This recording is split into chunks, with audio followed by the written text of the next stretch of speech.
இந்த காணொலியில நான் வலிப்பு அப்படிங்கிற நோயை பத்தி பேச போறேன். இப்ப வலிப்புனா என்ன? கை காலெல்லாம் வெட்டி வந்து நம்ம பார்த்துருக்கோம். இது என்னங்க இது ஒரு உதாரணம் சொல்றேன், அப்போ உங்களுக்கு புரிஞ்சுக்காரு.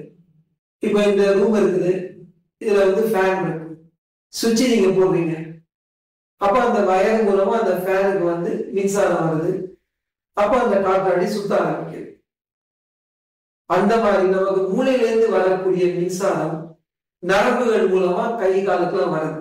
இப்ப கைக்கு வந்துச்சுன்னா கை அமடுது. இப்ப நமக்கு வேணும் போதானே ஃபேனை போடுவோம். அந்த மாதிரி நான் கையை நான் அசைக்கணும்னா மின்சாரம் மூளையில இருந்து உற்பத்தி பண்ணி கையை தான் அசைக்கிறேன். சுவிட்ச் போடாமலே ஃபேன் ஓடிச்சுன்னா இதாங்க பிக்ஸ்.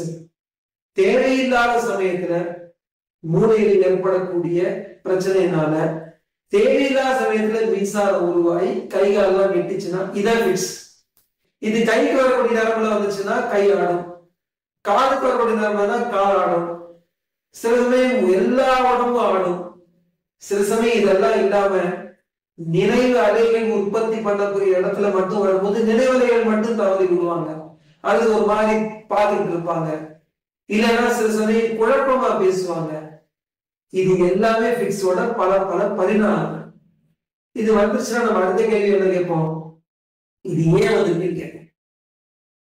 இது மூளையில ஏதாவது கட்டி இருந்து வரலாம், ரத்த கட்டி ஏற்பட்டு வரலாம், தலையில அடிபட்டு வரலாம், சில சமயம் சர்க்குலேஷன் ஏதாவது பாதிப்பு இருந்து வரலாம், சில கிருமிகள்னால வரலாம், சில பேருக்கு ஜீன்ஸ் பரம்பரையா சில பேருக்கு வரலாம். இந்த மாதிரி பல கால சில பூச்சிகள் இருக்குது, சிஸ்டிசர்கோசிஸ், டிபி கட்டினால வரலாம், டியூபர்குலோசிஸ் சொல்றோம் இல்லையா, அதுல இந்த மாதிரி பல காரணங்கள்னால வலிப்பு வரலாம். ஆனா பெரும்பாலானவர்களுக்கு நம்ம ஸ்கேன் பண்ணி பார்க்கும்போது காரணமே இருக்காது.